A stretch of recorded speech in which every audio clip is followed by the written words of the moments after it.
Arkadaşlar kalbinizi başlamak istiyorsanız lütfen. Kalbinizi başlamak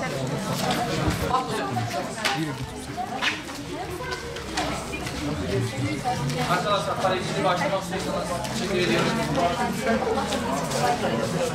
Kalbinizi başlamak istiyorsanız.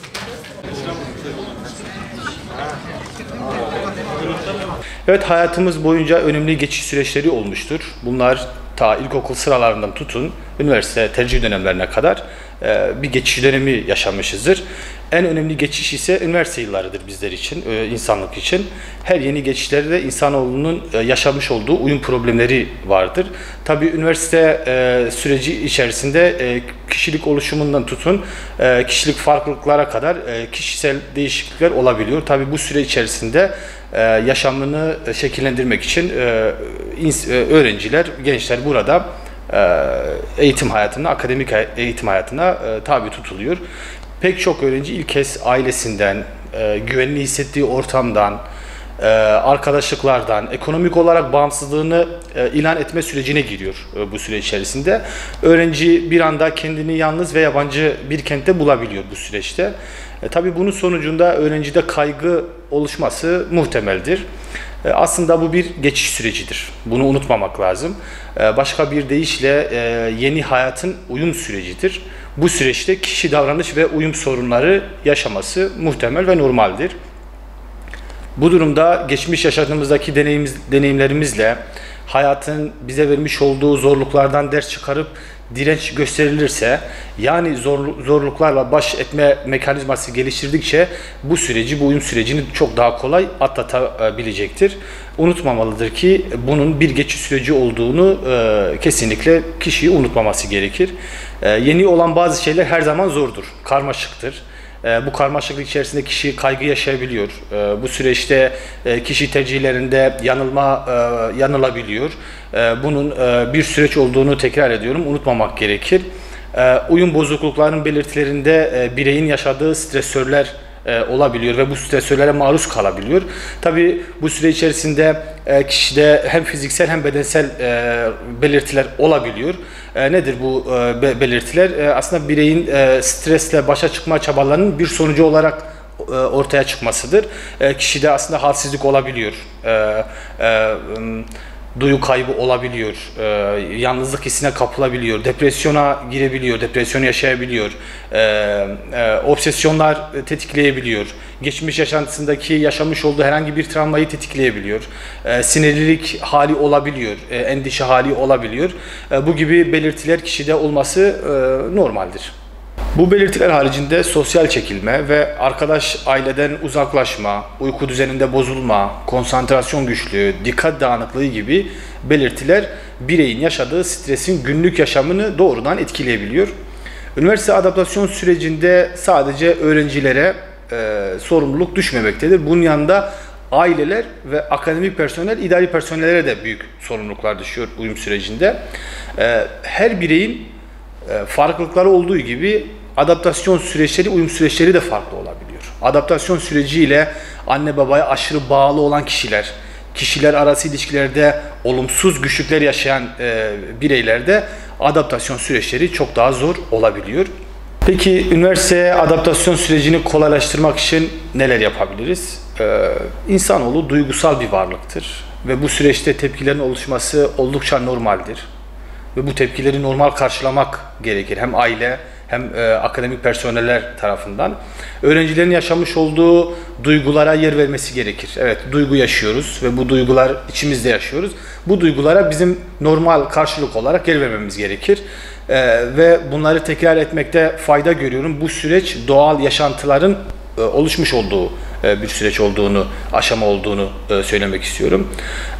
Burada bireyler okul ortamını gezmek, eğitim göreceği kampüsü, binaları, hocalarla tanışmayı, buradaki sosyal alanları tanımak adaptasyon sürecini kolaylaştıracaktır.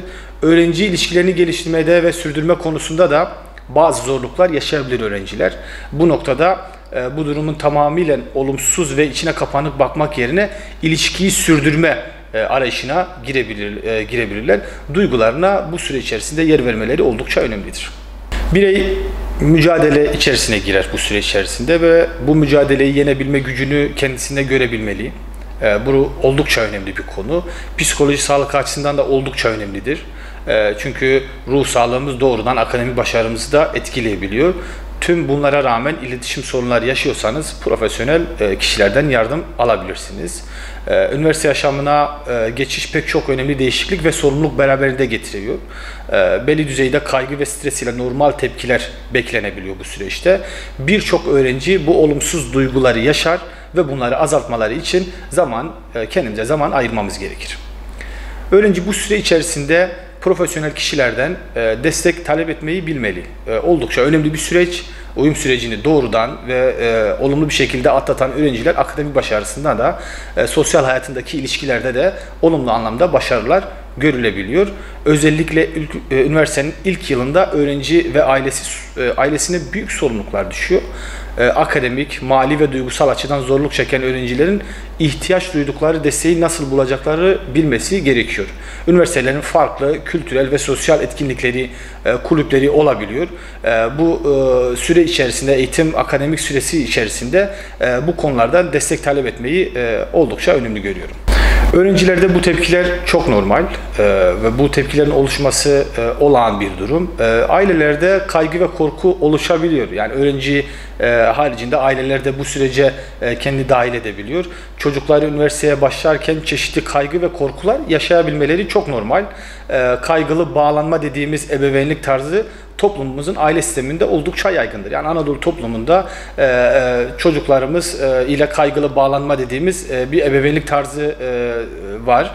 Bu tür ebeveynler çocuğun başına bir şey geldiğinden tek başına hayatta kalacağı korkusu ile oluşan doğal bir tepkidir. Çocuğu da bu yönde motive ederler. Üniversiteye girmeyi bir kriz, bir kopuş olarak algılıyorlar. Üniversiteye giren bir gencin bağımsız bir kişi olmasını engelleyen yegane göreceli engellerden biridir. Ebeveynlerin kendi endişelerini, çocukların endişelerinin olmadığını anlamaları gerekir bu süreçte. Aslında bunun tekrar etmekte fayda görüyorum. Bunun doğal bir tepkisel süreç olduğunu anlamamız gerekir. Bu aşamada ebeveynlerin duygularını uygun bir şekilde ifade etmeleri oldukça önemlidir. Öğrenci ve ailelere düşen sorumluluklar haricinde akademik personelin ne yapması gerektiği konusu. Bu da sürece dahil edilmesi gereken konulardan bir tanesi. Çünkü öğrenci, aile ve akademi camiası işbirliği içerisinde bu süreci yürütmesi oldukça önemlidir. Akademik kadronun her öğrencinin hayatına hakim olması elbette ki mümkün değildir. Akademik kadronun sınıfın dinamiklerini bilmesi oldukça önemlidir. Öğrencilerin akademik başarısını sınıfla değil, öğretmenle ve sınıf arkadaşıyla olan iletişimiyle ilişkili olduğu görülmektedir. Eğitim öğretim yılının ilk haftasını birbirimizi tanıyarak, birbirimizi anlayarak, duygularımızı öğrenerek, bizim kim olduğumuzu bilerek, öğrencilerin genel kaygılarını dinleyerek, öğrencilerin birbiriyle iyi geçirmelerini sağlayarak üniversite sürecini uyum sürecini daha kolay hale getirecektir. Üniversite idari hizmetlerinde çalışan personellerin ise öğrencilere yönelik sosyalleşmesini ve hizmetlere erişimi kolaylaştırması oldukça önemlidir. Üniversitenin hizmet verdiği her alanda öğrencilere tanıtması ve yönlendirmesi oldukça önemlidir.